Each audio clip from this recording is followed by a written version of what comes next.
Hi there, and for today we have another Christmas themed video for you. So we're going to make actually we're going to make two sets of double tea light holders. So this mold was from Temu. They do it with the single holder, they do it with the doubles like we've got here, and they also do it with the triple. You can also buy them from other mold supply stores and also from Amazon. So I'm going to take a leaf out of Claire's, from Claire's Crafty Corners book. I saw her do this recently, where I believe she made a green tea light holder or candle holder, and she sprinkled the glitter in. Now, I wasn't sure at this point whether or not this would work at all, as I've had mixed luck with doing this sort of thing, particularly with the product that I'm going to use as well, because we're not using resin, we're going to use Resincrete, which I like using because it's nice and runny and there's supposed to be less air bubbles, but I don't always get the kind of result that I want to get. So I'm just hoping that we're going to have a nice white tea light holder with flecks of green glitter. So first reaction, I thought, yeah, I really like the way that this green glitter's going in, and it looks like it's going to take well. I mean, it was certainly sticking to the mould perfectly, good enough. I've done a double set, as you can see here, but I also thought to myself, it's not quite cutting it for me. It's not quite doing enough. So I thought, in for a penny, in for a pound, and you can never have too much glitter. So what the hell? So I've added some gold glitter as well.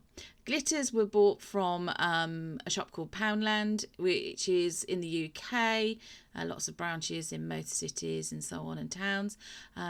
Dollar Tree, I think, is it Dollar? I can't remember what the name actually is of the one in the States, but yeah. Of course, you can get your glitter from wherever, Amazon online or hobby craft shops and things. So I was really pleased with the way that this had taken to the mould. Just a little bit concerned that it might get all lost in the Resincrete that I was about to pour in. So that's just the green glitter there. I don't think I show you the gold glitter again, which is a bit odd. Oh yes, here we go. That was the gold glitter I got. Actually, that glitter was from the works. So here we go. This is what I'm going to do. I have measured out an amount of, I think I actually measured out about 300 grams of the Resincrete powder. Now, for every 100 grams of the powder, you use 30 grams of water. So that's me just pouring it into a bigger container. Excuse the mess that you can see. A bit limited for space for crafting at the moment. So I'd already pre-measured this water, and I'm using a long-handled ice cream sundae stirrer, believe it or not, a spoon, as my stir stick. So just mixing the water in gradually. What I like about Resincrete is the fact that, unlike other eco pours that I've used, this is really white. You do not need to add any white pigment to it. So it's thoroughly stirred in now. And it's quite runny, consistency of single cream, I suppose you'd say. So here we go. We're just going to gently pour it in, trying not to disturb or loosen any of that lovely sparkly glitter from the moulds. Really hoping that it doesn't disturb the glitter and that the glitter just sinks or disappears into the Resincrete, because that wasn't the idea. The idea is to have a lovely white background. Of course, you can dye this. Resincrete does come in kit form if you want it in a kit form, and they do have some pigment dyes in with it as well. So here I am just tapping the mould, because never sure if there's any little air bubbles hiding there. Got a little bit of overspill that I'm going to have to tidy up once it has cured. Now, the lovely thing about this eco pour and most eco pours is that it takes about 40 minutes to cure. And then, if you're like me, this is 40 minutes later, you think, I need to demold, I can't wait. So impatient me thinks, yes, what the hell, let's have a go, we're gonna demold. Now, I was shocked and amazed and pleased all at once, because look at the glitter. It is on the surface and actually has adhered itself really well to the Resincrete. There's a little bit left in the mould, but other than that, it's all on the surface of the Resincrete.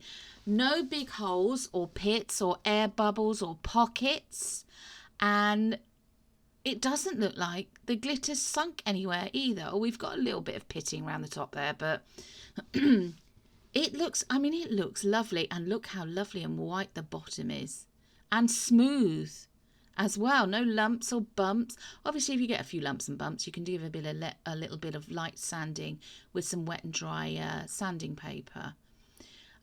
So overall, I'm really pleased with this. I mean, you could have that as a simple tea light holder. You could use whatever colour glitters you like. This was the other one as well that I did. But at this point, I just thought to myself, do you know what? It's supposed to be Christmas themed. I mean, gold and green, yeah, traditional Christmas colours and so on. But these look a little bit, dare I say, boring. Definitely boring. So I thought, do you know what? I'm going to mix up a little bit more Resincrete. I got one of my moulds that I've got that is actually for these holly leaves and berries. I dusted them with some mica powders. It's green mica powders and that's red mica powders. And then poured the Resincrete in and let them cure. Took them out and then just dusted them over with a little bit of gold mica powder just to bring out the vein pattern in the leaves, and then sort of set about thinking to myself, right, okay, so I'm going to put these on this tea light holder.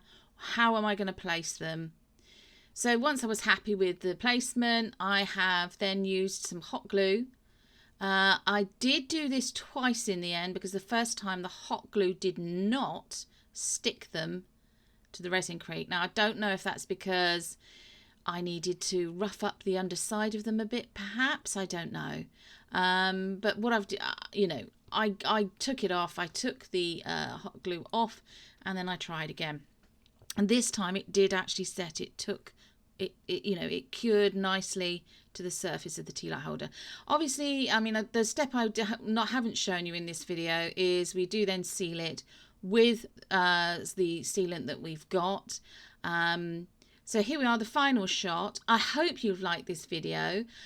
It's a very simple tea light holder, but it gives quite a statement, and I certainly enjoyed making it. Thanks again for tuning in and watching this video. Don't forget to like, share and subscribe, and also I'll see the link in the description for our Etsy shop. Take care. Bye bye.